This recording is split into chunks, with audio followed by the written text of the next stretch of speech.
다윗은 말째입니다. 막내입니다. 저도 막내인데요. 예. 형들이 7 있었지만은 막내. 어떻게 보면 형들은 좀 더 귀하게 여겼던지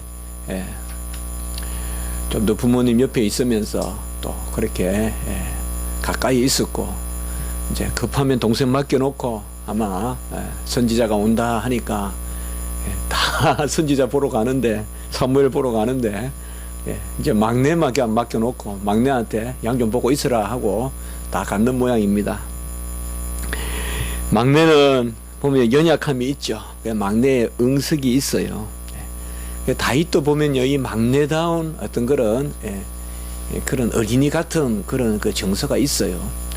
그러면서도 이 다윗에게는 또 다른 부분이 있죠. 그게 바로 뭔가 하면 양을 치는 이 목동으로서 막내였지만은 많은 것을 이렇게 돌보는 그런 것을 배웠던 것 같아요. 그래서 우리가 다윗에게 보면 이 두 가지를 좀 바라볼 수가 있어요.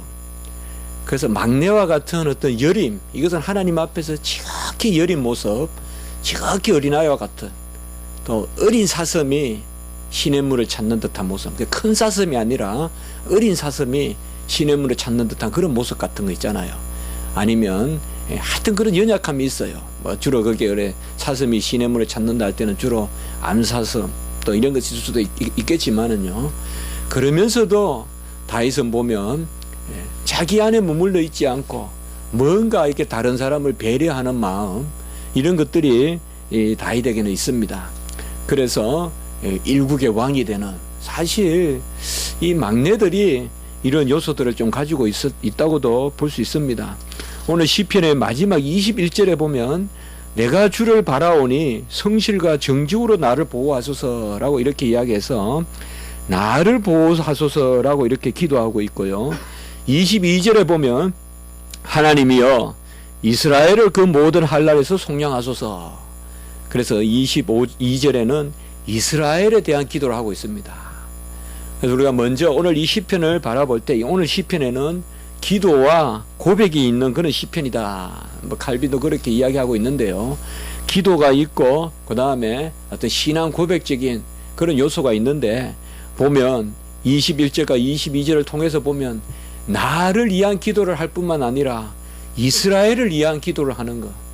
여기에서 우리가 시편이 그 쓰여진 어떤 그런 시의 폭을 우리가 좀 알 수가 있어요. 지극히 개인의 정서를 노래한 듯 하지만은 바로 언약 백성, 언약 민족의, 오늘 10절에 보면 언약이란 말이 나오는데요, 언약 민족의 기도를 대신 드리는 모습. 그래서 우리가 다윗에게서는 왕뿐만 아니라 제사장의 면모를 볼 수 있는 거예요. 그래서 다윗은 분명히 제사장 지파는 아니지만은 우리가 다윗을 통하여 왕 제사장이신 예수님의 예표를 볼 수 있어요. 다윗은 왕이에요. 그러나 다윗은 분명히 보면요, 그의 백성을 위한 기도가 있어요.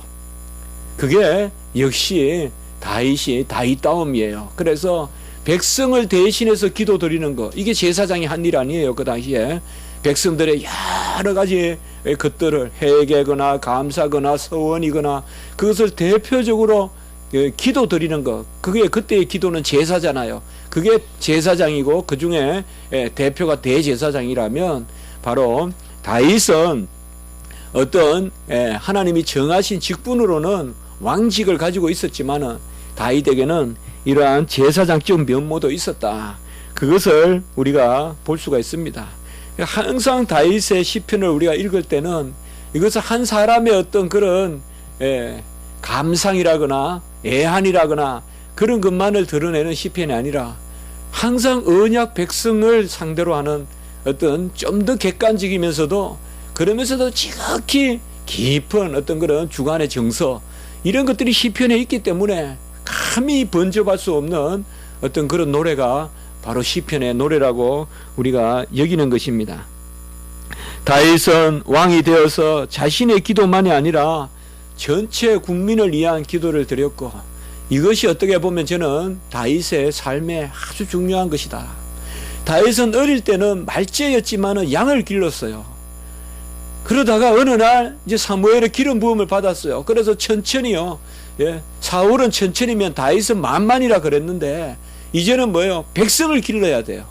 백성을. 그렇기 때문에 다윗에게는 이 의식이 있었어요. 저는 다윗을 움직인 가장 큰 의식은 만만이요 의식이라고 저는 생각해요. 만만이요. 사울은 천천히인데 다윗은 만만이라는 그 백성들의 노래가 있었잖아요. 그 다윗은 그 의식이 있었던 거예요, 여러분들.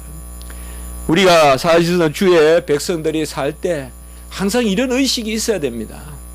우리 주님이 보면 자기 폭에 가두어서 살지를 않았잖아요. 그래서 우리가 어떻게 보면 당돌하게 여겨질지는 몰라도 내가 내 아버지의 집에 있을 줄 몰라서 나를 찾습니까? 라고 그렇게 반문하기도 하잖아요. 이 말은 부모를 거역하자는 것이 아니라 우리 예수님에게는 항상 그 의식이 있었단 말이에요. 그 의식이 뭔가 하면 바로 하나님의 일을 행해야 되겠다는 의식이죠. 그래서 우리 주님께서 어머니 마리아를 무시하거나 아버지 요셉을 무시했다는 것이 아니라 형제들을 무시했다는 것이 아니라 우리 예수님께서도 항상 보면 이 땅에 소명의식이 있었단 말이에요. 우리가 다윗에게도 보면 이러한 소명의식이 있어요. 뭔가 다윗은 보면요 부족한 듯 하지만은 그를 다시금 제자리에 세우고 다시금 그가 행동하는 거 보면요 참 대단하단 말이에요.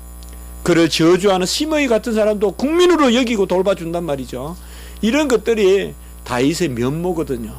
그래서 사실상 다윗은 어떻게 보면 요압이든 자기를 그렇게 대적해도 옆에 두고 그래도 다스렸어요. 이런 것들이 오늘 시편에서는 잘 나타나 있습니다. 참 시편을 어떤 것은 보면요 딱 이렇게 내용이 딱 잡히기 때문에 우리가 정리하고 또 전하기도 쉽지만 오늘 시편은 어떻게 보면 아주 좀 자유롭게 정서를 토로한 그런 시편같이 여겨집니다. 그래서 어디서 끊어야 될지 또 어디서 계속 해야 될지 우리가 찾기가 쉽지 않은데요. 오늘 저는 본문의 말씀을 그래도 몇 부분으로 나누어서 우리가 살펴보도록 그렇게 하고요. 오늘과 같이 시편이 길 때는 너무 우리가 나무를 보는 것보다 숲을 보는 그래서 아무래도 시가 길어지면 큰 이야기를 하고자 했던 거 아니겠어요? 좀 넓은 이야기. 그래서 몇 부분으로 나누어서 보도록 그렇게 하겠습니다. 먼저 오늘 1절에서 3절까지 말씀을 보면 이 시편 기자는 바로 여호와 하나님 앞에 서 있는 자신의 태도를 잘 말하고 있습니다. 1절에 보면 나의 영혼이 주를 우러러 보나이다 라고 이렇게 말하고 있습니다. 그래서 이것은 소망을 뜻합니다. 그래서 나의 영혼이 주를 우러러 본다 이 말은 우리가 한 말로 하면 바로 나의 소망은 주께 있습니다. 여호와께 있습니다 라는 말입니다. 그래서 여호와여 나의 영혼이 주를 우러러 보나이다. 2절에 보면 나의 하나님이여 내가 주께 의지하였사오니 이것은 우리가 믿음이라고 할 수 있어요. 그러니까 내가 주께 의지하였다 이 말은 내가 주를 믿습니다. 그리고 이어지는 말씀이 나를 부끄럽게 하지 말고 원수들이 계가를 부르지 말게 하소서. 계가는 뭐예요? 승리의 노래잖아요. 그래서 여기에 지금 다윗은 두 가지를 1절에서는 주여 나의 소망은 주께 있습니다. 2절에서는 주여 내가 주님을 의뢰하나이다, 믿나이다, 신뢰하나이다. 그리고 3절에서 주를 바라는 자들은 수치를 당하지 아니하리라, 까닭없이 속이는 자들은 수치를 당하리라 라고 해서 3절에서는 기도를 말하고 있습니다. 그래서 여기에서 다윗은 1절에서 3절을 통하여서 무엇을 이야기하고 있는가 하면 바로 믿음과 소망 가운데 기도를 드리는 그 자신의 모습을 드러내고 있습니다. 우리가 기도를 드릴 때는 소망이 있어야 돼요. 기도는 과거를 회고하는 게 아니에요. 과거를 계산하는 게 아니에요. 과거의 내 능력을 가지고 미래를 점쳐보는 게 기도가 아니에요. 기도는 내 소망은 하나님께 있사오니 라면서 하나님에게만 내 소망을 두는 거예요. 내 소망의 닷을 오로지 주에게만 두는 것이 바로 기도예요. 그리고 그 기도에는, 그런 소망에는 분명히 뭐예요? 신뢰가 있어야 돼요. 미래는 막연하니까 바란다는 게 소망이 아니에요. 소망은 믿음 가운데 바라는 것이 소망이에요. 믿음이 없이 무엇을 바라요 우리가? 그것은 오히려 찬란한 것이고 여호와를 시험하는 것이에요. 우리가 믿는 가운데서 바라는 것, 그것이야말로 여호와가 기뻐하시는 거예요. 그게 간구가 되는, 곧 기도가 되는 거예요. 기도라는 것은 믿음 가운데 바라는 것이에요. 그래서 1절에서 3절까지는 바로 뭐냐 하면 여호와 하나님이여 내가 여호와를 바라나이다 소망하나이다 내가 여호와를 믿나이다 의뢰하나이다 내가 여호와를 믿나이다 그리고 내가 기도하나이다 라고 이렇게 말씀하고 있습니다. 그래서 이 시편 기자는 먼저 자신의 어떠함을 자신의 지금 마음을 이렇게 말하고 4절로부터 우리가 5절까지를 보면 여기에 다윗의 뛰어남이 있는데요. 바로 이렇게 기도를 드리는데 어떻게 기도를 드리느냐 이 말이죠. 바로 4절과 5절에 보면 주의 도를, 주의 길을, 주의 진리를 세 가지를 이야기합니다. 우리는 여기 주라고 대체로 여러분들 시편의 주라고 해석된 것은 바로 대명사 유예요. 유. 당신의 길을, 당신의 도를, 당신의 진리를 이렇게 돼 있어요. 좀 더 우리가 그대로 표현하면 여호와여 당신의 도를 내게 보이시고 당신의 길을 내게 가르치고 당신의 진리로 나를 지도하소서 이렇게 되어 있어요. 여러분 기도는 진리의 기도여야 합니다. 기도는 여호와의 진리를 떠난 것이 아닙니다. 금방 우리가 뭐예요? 믿음 가운데 바라는 것을 구한다. 그러면 믿음 가운데 바라는 것의 기준이 뭐냐? 바로 여호와의 도고 여호와의 길이고 여호와의 진리라는 것입니다. 거꾸로 말하면 여호와의 길이 뭔지 여호와의 길이 뭔지 도가 뭔지 뭐 도나 길이나 한자로 보면 비슷할지 몰라도 우리나라는 조금 다르게 쓰잖아요. 여호와의 도가 뭔지 법도가 뭔지 여호와의 길이 뭔지 그리고 여호와의 진리가 뭔지 알 때 그때 기도가 나온다는 거죠. 그때 구하게 된다는 거죠. 그래서 시편 기자는 다윗은 여기에서 자연스럽게 진리에 대한 말씀을 먼저 이야기하고 있어요. 그 진리로 나를 새롭게 하소서 진리로 나를 온전케 하소서. 그 진리는 바로 어떤 진리냐? 5절 후반부에 보면 구원의 진리다라고 이렇게 말씀하고 있습니다. 주는 내 구원의 하나님이시니. 결국은 지금 다윗은 하나님 앞에 어떤 기도를 드리느냐? 구원의 기도, 영적 기도, 택함 받은 백성의 기도를 드리고 있다는 것입니다. 무슨 세상 것을 구하는 것이 아니라 하나님 앞에서 구원의 도를, 구원의 길을, 구원의 진리를 구하고 있다는 것입니다. 우리가 기도를 즐거워하는 사람들은 우리가 아까 찬송도 드렸지만 내 기도하는 그 시간이 가장 즐겁다고 찬송을 드렸는데 기도를 즐거워하는 사람은 여호와의 도를 즐거워하는 사람이에요. 여호와의 길을 즐거워하는 사람이에요. 여호와의 진리를 즐거워하는 사람이에요. 여호와의 도를 즐거워하지 않고 무슨 기도를 드려요 여러분들. 꽃길에 사뿐 있잖아요. 좋은 길에 가면 춤을 추게 돼 있고 노래가 나오게 돼 있고 흥얼흥얼 거리게 돼 있어요. 그게 기도예요. 네. 내가 여호와의 길로 행하기 때문에 감사가 넘치고 즐거움이 넘치고 기쁨이 있는 거예요. 그 길은 꽃길이요 아름다운 길이요 보장된 길이요 약속된 길이요 빛의 길이요. 그러니까 아주 노래가 나오는 거예요. 그게 기도예요. 그게 내 영혼의 간구예요. 그렇기 때문에 진리를 떠난 이 진리는 뭐예요? 바로 구원의 하나님. 구원의 하나님은 뭐예요? 아주 넓은 하나님이잖아요. 나를 건져주시고 건져주셨다고 그냥 물에 빠진 사람을 건져주면 그냥 놔두겠어요? 따뜻한 옷도 입혀주시고 또 배고프면 먹을 것도 주시고 그게 구원이잖아요. 물에서 건져서 다 지켜주는 거. 그게 구원이란 말이에요. 그래서 바로 다윗은 그것을 노래하고 있어요.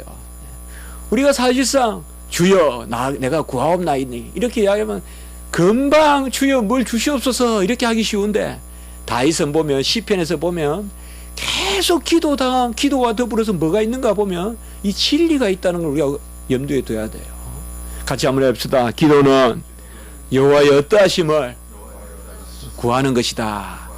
그가 누군지를 아는 것이 기도다 이 말이에요.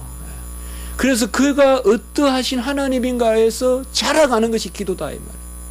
기도 드리다가 보면 하나님에 대해서 자꾸 알아가요. 그러면 내 기도가 깊어지는 거예요. 하나님이 누군지 알아야 될 거 아니에요. 우리가 기도할 때 하나님을 어제 아주 그냥 갑부 같은 부자 정도로만 생각하는지, 하나님을 힘센 어떤 씨름 장사같이 생각하는지, 하나님을 어떻게 보느냐에 따라 기도가 정해지잖아요. 천지 만물을 지으시고 만유 가운데 충만하시고 무한하시고 영이시고 모든 것을 채우시는 하나님, 항상 하나님이라는 이름만 부르면, 이런 하나님이 내 속에 팍 담겨 있으면 주여 여호와여 이름만 불러도 벌써 내 안에 확 들어오잖아요. 그 폭이, 이게 바로 진리의 기도란 말이에요. 주여 부르면 항상 무슨 키 큰 사람 부르는 것 같고 힘센 사람 부르는 것 같고 뭔가 똑똑한 사람 부르는 것 같고, 그러면 기도가 항상 뭐예요? 날이 서고 말이에요.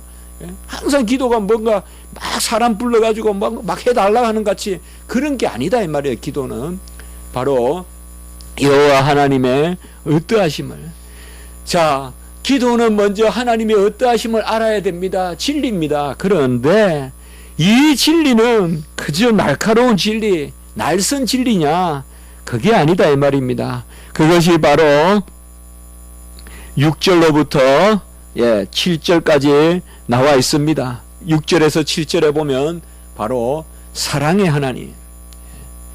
그래서 지금 다윗은 이렇게 기도하는 거예요. 진리의 하나님을 고백하고, 그 진리의 하나님은 바로 누구시냐? 6절에 보면 긍휼하심과 인자하심이 영원부터 있었고. 그래서 저는 시편을 보면 간혹 혼자 이렇게 웃어요. 되게 약은 거예요. 다윗이 교묘하게 하나님의 속을 꿰뚫어 보면서 하나님 꼼짝 못하게끔 이렇게 만드는 거예요. 하나님은 누구시죠? 지금 하는 거. 하나님은 진리의 하나님이시죠? 그리고 뭐요? 하나님은 사랑의 하나님이시죠? 지금 이렇게 이야기하는 거예요. 긍휼과 인자하심이 영원부터 있었고. 세상 사람들은 뭐예요? 죄를 기억하고 선물을 잊어버리는데, 여호와 하나님은 7절에 보면 죄와 허물은 기억하지 마시고 인자하심을 따라 나를 기억하소서, 이렇게 기도해요. 얼마나 멋있는 기도입니까 여러분들. 주여, 기억할 것이 있고 기억 안 할 것이 있습니다. 주님이 기억하시면 다 행하실 거 아니에요. 주님은 전지전능하시기 때문에 주님이 기억하고 계시면 다 하실 거 아니에요. 우리 인간은 까먹기도 하지만은.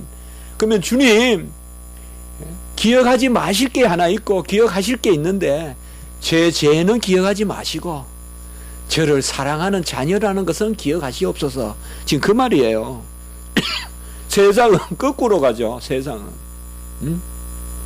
세상은 아무리 내가 밥 사줘 봐요, 밥 사준 건 잘 까먹어요. 그런데 나한테 밥 얻어 먹을 거는 또 기억하고 있어요. 나한테 밥 사준 거는 기억해요. 세상은 거꾸로예요. 그러나 여기에서 다윗은 지금 뭐예요? 주여, 세상 사람들이 기억하는 것은 기억하지 마시고 세상 사람들이 기억 안 하는 것을 기억해 주시옵소서. 그렇게 지금 기도하고 있습니다. 그래서 다윗은 여기에서 진리의 하나님과 긍휼의 하나님, 인자하심의 하나님을 노래하고 있습니다. 그래서 4절에서 7절까지는 진리의 하나님, 4절 5절은 진리의 하나님, 그리고 6절과 7절은 사랑의 하나님을 노래하고 있습니다. 다시 한번 우리가 정리해 볼까요? 이것은 어떤 그런 객관적인 진리라기보다, 날카로운 진리라기보다 우리의 기도 생활 아니겠어요? 기도는 믿음 가운데 소망하는 것이다. 믿음 가운데 바라는 것이다. 그런데 그 믿음은 진리 가운데 믿는 것이다. 그런데 그 진리는 사랑의 진리다. 이렇게 지금 연결이 되는 거잖아요. 이거 참 깊은 기도예요, 이게. 그 다윗이 앉아서 지금 기도 드려요. 기도 드리는데 제일 처음에 뭐라 그랬어요? 주여, 종이 바라나이다. 종이 믿나이다. 종이 구하나이다. 우리 첫 번째 세 절까지 나왔잖아요. 종이 바라나이다. 종이 믿나이다. 종이 구하나이다. 주여, 주님은 진리의 주님이시여. 주님은 주의 길은 변함이 없고 주의 도는 변개치 아니하고, 그래 다 기도하고, 주여 그 진리가 주님의 사랑으로 내게 이루어질 줄 믿습니다. 이렇게 기도하고 있는 거예요 지금. 그래서 우리가 다윗의 시편이나 이런 것을 정말 깊은 영적 감흥으로 읽어야 된다 이 말이에요. 영적 감흥으로. 저도 주석을 좀 보고 했지만은 시편 주석 같은 것은 너무 매이지 말고 참조만 하고 내가 기도하면서 시편을 봐야 된다 이 말이죠. 기도하면서 단순히 변전법적으로 시편을 읽을 것이 아니라 정말 이것은 지금 다윗이 기도하는 연관된 하나님의 말씀인데 바로 다윗의 기도를 기록하고 있습니다. 그래서 8절로부터 11절에는 이것을 다시 확인하고 있습니다. 8절에서 11절에 보면 여호와는 선하시고 정직하시니 그의 도로 교훈하시고, 9절에 보면 온유한 자를 정의로 지도하시고 그의 도를 가르치시고, 8절 9절에서 보면 뭐예요? 4절에서 6절까지 있었던 진리와 사랑이 섞여서 나와요. 그래서 4절에서 5절까지 말했던 진리와 6절에서 7절까지 말했던 사랑이 8절과 9절에 보면 섞여서 나와요. 이제 선하시고 정직하시니 9절에 보면 온유한 자를 정의로 지도하시고, 온유한 자를 정의로 지도하시고, 온유한 자에게 그의 도를 가르치시고. 그래서 바로 믿음과 사랑이 함께 나오고 10절에 보면 아주 딱 못 박아서 이야기하고 있죠. 그의 언약과 증거를 지키는 자에게 인자와 진리로다라고 이렇게 이야기하죠. 이것은 시편에서 가장 중요한 거죠. 구약에서 가장 중요한 거죠. 바로 헤세드와 에메트, 바로 인자와 진리죠. 인자와 진리. 이 두 가지가 성경을 끌고 가는 두 바퀴잖아요. 인자는 뭐예요? 헤세드, 사랑이잖아요. 사랑과 진리. 그 위에 보면 4절과 5절은 진리, 6절과 7절은 사랑이잖아요. 그래서 지금 이 시편 기자는 이 두 가지가 하나로 모여있다. 어디에? 여호와 하나님께. 저는 우리 십자가를 자주 그렇게 말하고 있습니다. 십자가의 가로대는 사랑이요, 십자가의 세로대는 진리요. 십자가의 세로대의 진리는 뭐냐? 바로 의를 이루셔야 되기 때문에 아들이 죽을 수밖에 없는, 그래서 아들은 아버지의 뜻, 의, 진리를 이루시려고 죽으신, 그게 십자가고, 십자가의 가로대는 그 죽음이 오직 우리를 위한 사랑의 죽음이다 이거죠. 그래서 주님의 십자가는 사랑과 진리가 마주치는 그 점에 주님께서 못 박혔다. 그래서 저는 십자가에서 못 박는 소리가 뭐예요? 사랑과 진리를 엮어주는 그 소리같이 들려요. 주님의 십자가에 못 박는 소리가 사랑과 진리를 하나로 딱 묶어주는, 핀으로 꽉 찌르는 그 소리로 들린다고요. 사랑과 진리가 하나로 엮이려면 주님께서 이 땅에 오셔서 대속적 죽음을 죽으실 수밖에 없는 거죠. 이게 구약의 시편에 벌써 나오는 게 바로 여기에 뭐예요? 인자와 진리, 혹은 긍휼과 진리라고 하는 것입니다. 그래서 이 두 가지를 구하는 것이죠. 우리는 여호와 하나님 앞에서 그의 진리를 구해야 돼요. 왜요? 여호와 하나님은 진리시기 때문에.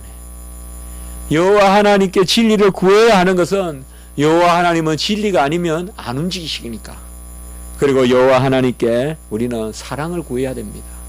왜요? 여호와 하나님이 오직 무조건적 사랑으로 우리를 붙드시, 우리가 은혜 가운데 설 수 있기 때문에 그렇습니다. 그렇기 때문에 구약의 이 긍휼과 진리, 혹은 인자와 진리, 신약의 사랑과 진리는 다 똑같은 말이에요. 우리가 붙들어야 될 두 가지가 바로 이겁니다. 뭘 기도해요 여러분들? 이 두 가지 아니에요? 진리의 하나님, 사랑의 하나님. 기도할 때 우리는 이 두 가지를 내어놓는 것입니다. 진리 가운데 사랑, 사랑 가운데 진리. 그래서 여러분들, 우리가 간혹은 애쓰는 것이 있어야 돼요. 우리가 움직여야 돼요. 우리가 수고하며 땀을 흘려야 돼요. 울며 씨를 뿌려야 돼요. 이건 진리의 영역이에요. 그래야 하나님이 역사하세요. 그래서 사랑과 진리가 함께 역사하는 거예요. 이 주님의 진리가 우리 안에 사랑으로 올 때, 무분별한 하나님이 아니고 무질서한 하나님이 아니고 진리의 하나님이 우리에게 사랑으로 오실 때, 그것을 우리는 하나님의 맞추심이라고 이야기한다. 하나님이 우리에게 맞추어 주셨다. 그 진리가 진리인 채로 사랑으로 우리에게 역사할 때, 그래서 저는 이것을 맞추심이라고 번역하죠. 하나님의 맞추심. 해보세요. 하나님의 맞추심. 하나님의 맞추심이 뭐냐? 진리가 그대로 진리인 채로 사랑으로 역사하는 거예요. 이게 바로 하나님의 맞추심이에요. 그분은 그냥 불변하는 영원하신 하나님의 말씀인데, 이제 우리 안에 들어오시는 사랑의 하나님으로 그 진리가 사랑의 진리가 되셔서 오는 것, 그것이 바로 맞추심입니다. 오늘 시편 기자는 이 맞추심을, 제가 평소에 이 말씀을 상당히 좋아하는데요, 그게 바로 14절에 나오는 여호와의 친밀하심이라는 단어입니다. 이게 바로 맞추심이라는 뜻입니다. 여호와의 친밀하심. 같이 합시다. 여호와의 친밀하심. 예, 친밀이라는 단어 우리가 말하지 않아도 다 알죠. 친밀하다. 참 이런 단어 우리가 쓰기 쉽지 않죠. 여러분 친밀한 친구 있습니까? 친밀한 친구 있어요, 여러분들? 뭔가 참 어릴 때 시골서 막 자라고 이럴 때는 친밀하다 이런 말이, 뭐 친밀한 친구 많잖아. 물론 친한 친구 이렇게 하고 말지만은 그래도 친밀하다. 근데 이제 나이가 이렇게 돼서 친밀한 친구 이렇게 말하면 뭐 별로 이렇게 손에 꼽힐 수가 없어요. 네. 저도 주변에 또 저야 뭐 매 신학교에서 우리 학생들 만나고 또 우리 교회 성도님들 만나고, 이게 제 인생의 폭이지만은, 예, 바로 친밀하심, 여호와의 친밀하심. 구약에서 우리가 이 여호와의 친밀하심이란 단어는 참 보기 어렵잖아요. 나를 떠나소서, 하루다 나야 망하게 되었도다, 부정한 입술로, 막 전부 이런 거잖아요. 근데 여기에 보면, 시편에 보면요, 아주 눈에 딱 들어오는데 여호와의 친밀하심. 우리 거기에 밑에 한번 보세요. 성경 밑에 보시면 여호와께서 경외하는 자를 친애하시며, 이렇게 번역을 좀 다르게도 해놨죠. 그러나 친밀하심이라는 데는 내용의 차이가 없습니다. 여기에서 다윗은 지금 친밀하심을 노래하고 있습니다. 여러분, 여호와 하나님이 친밀하면 얼마나 좋아요. 우린 여호와 하나님과 친밀해야 되잖아요. 여호와 하나님과 친밀하기 위한 거, 진리에 서야 되겠죠. 그 다음에 사랑을 구해야 되겠죠. 그래서 사랑과 진리가 함께 있을 때 친밀한 것입니다. 매일 죄 짓고 매일 진리를 멀리하면서 살면서, 생각하는 게 진리와 멀고 행하는 게 진리와 멀면서 나 여호와와 친밀해요? 그러면 할 수 있겠어요, 우리가? 여호와의 도는 멀리하면서, 여호와의 법도는 규례는 율례는 율법은 길은 멀리하면서 나 여호와 친밀해요? 그 말이 돼요? 여호와와 친밀하려면 여호와와 한 길을 가야죠. 그의 손을 잡고, 우리는 아주 사뿐사뿐 찬양하면서 함께 가야죠. 그게 친밀함이죠. 하나님의 말씀대로 좀 부족하면 어때요? 그래도 여호와의 도에 거해서 나아가는 것. 제가 처음에 이야기했지만 다윗을 우리가 시편에서 만나는 이 다윗의 모습, 사실 다윗이 누군가는 시편이 말해주잖아요. 다른 데서는 알 수가 없어요. 뭐 사무엘상 하나 이런 데서는 다윗의 행적만이 나와 있지만, 우리가 시편이나 이런 것을 통해서 다윗의 속을, 칼빈은 영혼의 해부라고 했다면 다윗의 영혼을 좀 우리가 읽어볼 수 있는데, 다윗은 항상 이 두 가지가 있단 말이죠. 말죄로서의 열임과 막내의식과, 이 막내라는 건 뭐예요? 기대는 거죠. 그와 더불어 목자로서의 돌봄이 있다 이거죠. 그래서 다윗은 이 두 가지가 겸비되어 있어요. 저는 주의 성도들이 이 두 가지가 겸비되어야 된다. 웃을 때는 한없이 해맑은 어린아이의 웃음을 웃을 수 있어야 되고, 그러면서도 골리앗과 맞설 때는 강하게 맞설 수 있는 그런 것들이 바로 저는 주의 성도라고 생각해요. 그런 모습들이 다윗에게 있었는데, 이 다윗의 그 소금을 유지하는 그 신심은 뭐냐? 그것은 바로 여호와의 인자와 여호와의 진리가 곧 여호와의 친밀하심이 그 속에 있다는 것입니다. 우리도 다 여호와 하나님과 친밀했으면 좋겠고, 당연히 친밀합니다. 여호와 하나님은 우리를 친구 삼으셨고요, 자녀 삼으셨기 때문에 친밀합니다. 아무도 나를 여호와의 친밀하심에서 빼앗아갈 수 없습니다. 여호와 하나님이 나하고 친하다 했어요. 누가 뭐라 그래도 나는 여호와 하나님과 친해요. 여호와 하나님이 내 친구 해주세요. 여호와 하나님 날 불러주세요. 누가 뭐라 그래도 내가 여호와 하나님을 찾으면 여호와 하나님이 나를 사랑해 주시는 것입니다. 오늘 이 시편의 가장 핵심 단어를 저는 여호와의 친밀하심, 그래서 설교 제목도 바로 이 친밀하심에 대해서 그렇게 설교 제목을 정해봤습니다. 후반부에서는 우리가 나머지 부분은 12절로부터는 이제 여호와를 경외하는 자가 누구냐라고 하면서 쭉 15절까지 이야기하고, 결국은 친밀하심, 이게 여호와를 경외하는 것이다. 다시 한번 말씀드립니다. 진리 가운데 사랑이 역사할 때 친밀함이 있다. 왜 그렇게 순교사들이 진리 때문에 목숨을 내걸까요? 그는 여호와 하나님과 친하기 때문에 그렇다. 나하고 친한 여호와 하나님, 내가 이 진리를 버리면 여호와 하나님과 멀어지는 거예요. 그래서 진리와 사랑 가운데 함께 있다. 16절로부터는 바로 기도에 대한 것을 쭉 쓰고 있습니다. 16절에 주여 나는 애롭고 괴로우니 내게 돌이키사 은혜를 베푸소서.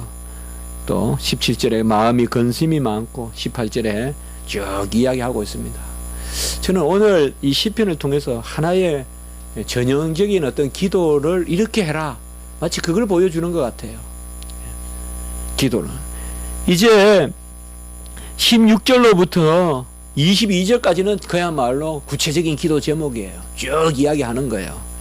나 근심 많으니까 좀 도와주시고, 원수들 보세요. 수가 힘이 많아서 나 괴롭습니다. 저 사람들 좀 어떻게 하나님 좀 도와주세요. 그러니까 이제 기도해요.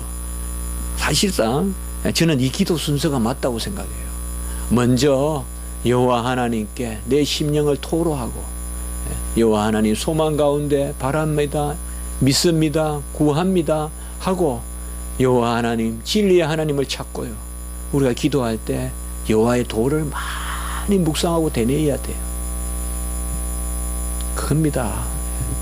저는 기도의 80%는 여호와 하나님을 아는 것이라고 생각합니다.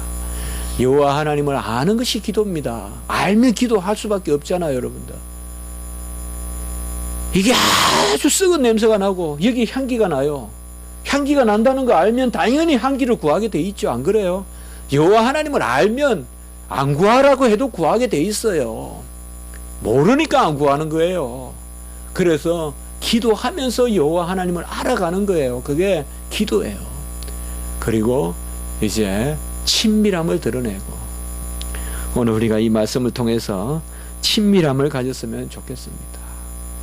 저도 부족합니다. 여러분은 어떤지 모르겠지만 저는 정말 힘이 부족합니다. 아무도 없습니다. 여호와 하나님이 나를 친구 삼아 주시지 않으면 제 인생에 아무 의미가 없습니다. 제가 지금 누워 있다고 해서 병문안 올 사람 아무도 없습니다. 가족도 없습니다. 그래도 여호와가 친밀함이 있습니다. 여호와 하나님이 나와 친합니다. 여호와 하나님이 너무나 친해서 내가 오히려 어떻게 보면 시기할 만큼 나를 친하게 여겨주십니다. 그래서 친구 삼아 주십니다. 이러한 여호와 하나님의 친밀하심을 믿고 외로운 길을 가든 험한 길을 가든 어려운 길을 가든 미지의 길을 가든 맡기고 여호와께 동행하면 여호와 하나님이 시시각각 때를 쫓는 은혜로 여러분들을 인도하실 줄 믿습니다. 한번 기도드리겠습니다.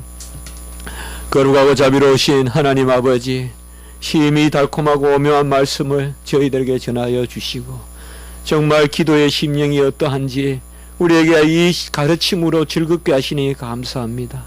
여호와 하나님이여, 여호와의 친밀하심을 의뢰합니다. 여호와의 친밀하심이 내 속에 역사함을 믿습니다. 진리와 사랑 가운데, 사랑과 진리 가운데, 인자와 진리 가운데 이 친밀하심이 역사하실 줄 믿습니다. 여호와의 도와 길과 진리를 떠나지 않는 저희들 되게 해 주시옵소서. 끊임없이 하나님의 말씀을 묵상하고 하나님의 어떠하심을 깊이 바라보는 저희들이 되게 해 주시옵소서. 여호와 하나님이여, 나를 멀리하지 마시고 여호와 하나님이여, 나를 더욱 가까이 이끄시고 여호와 하나님이여, 나를 주님의 등에 업히시고 아버지여, 여호와의 길로 행하시고 친히 여호와의 삶을 동행하는 저희들이 되게 해 주시옵소서. 모든 것을 주님 의지합니다. 홀로 영광받아 주시옵소서. 구주 예수 그리스도 이름으로 감사하며 기도드리옵나이다. 아멘.